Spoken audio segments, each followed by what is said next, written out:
Free bus పథకం auto డ్రైవర్ల పాలిట మరణశాపంగా మారిందని తిరుపతిలో సిఐటియు ఆటో డ్రైవర్లు వినూత్న నిరసన చేపట్టారు.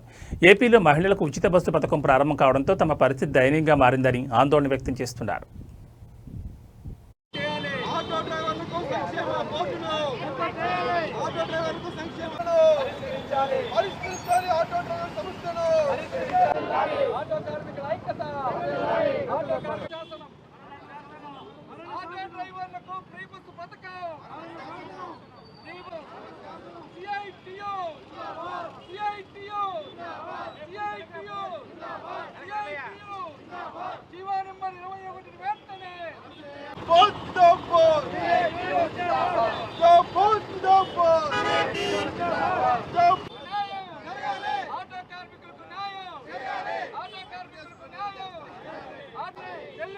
ప్రతి ఆటో కుటుంబానికి 25,000 రూపాయలు రద్దు చేయాలి. నూతన క్రిమినల్ చట్టాలను పాదయాత్ర సందర్భంగా ఆటో డ్రైవర్కు లోకేష్ ఇచ్చిన మాటను పాదయాత్ర 21 వెంటనే ప్రతి ఆటో కార్మిక కుటుంబానికి 25,000 రూపాయలు అమలు చేయాలి. నారా లోకేష్ ఇచ్చిన హామీని అమలు చేయాలి. నారా లోకేష్ ఇచ్చిన హామీని నూతన క్రిమినల్ చట్టాలను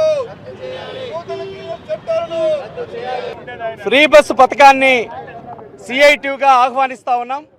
అయితే ఆటో కార్మికుల పరిస్థితి ఏంటి అని చెప్పిన ఈరోజు మేము ప్రధానంగా రాష్ట్ర ప్రభుత్వాన్ని ప్రశ్నిస్తూ ఉన్నాం. రాష్ట్ర ప్రభుత్వం ఆటో కార్మికుల పట్ల చాలా చిన్న చూపుగా వ్యవహరిస్తున్నటువంటి పరిస్థితి ఈరోజు అర్థమవుతూ ఉంది. రేపు నుంచి జరగబోతున్నటువంటి ఫ్రీ బస్సు పథకం ద్వారా ఈరోజు ఆటో కార్మికుల కుటుంబాలన్నీ కూడా చిన్నాభిన్న అయిపోతున్నటువంటి పరిస్థితి ఏర్పడిపోయింది. దాదాపు లక్షల రూపాయలు అప్పు చేసి ఈరోజు ఆటో కార్మికులకు ఈరోజు బండ్లు కొంటున్నటువంటి పరిస్థితి ఉంది.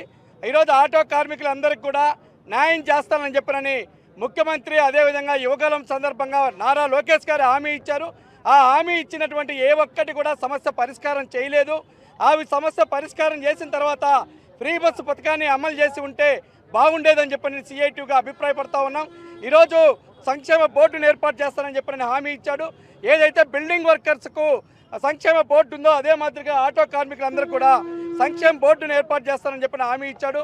వీళ్ళందరికీ కూడా లైసెన్స్ కలిగినటువంటి వాళ్ళందరికీ కూడా ఈరోజు 25,000 రూపాయలు ఇస్తానని చెప్పినని హామీ ఇచ్చాడు. అదేవిధంగా ఈరోజు ఆర్టీఏలు అట్లాంటి ఆర్టీఓలు ఇట్లాంటి దాడులకు ఇంకా చైనీ బోమని చెప్పిన అనేది హామీ ఇచ్చాడు.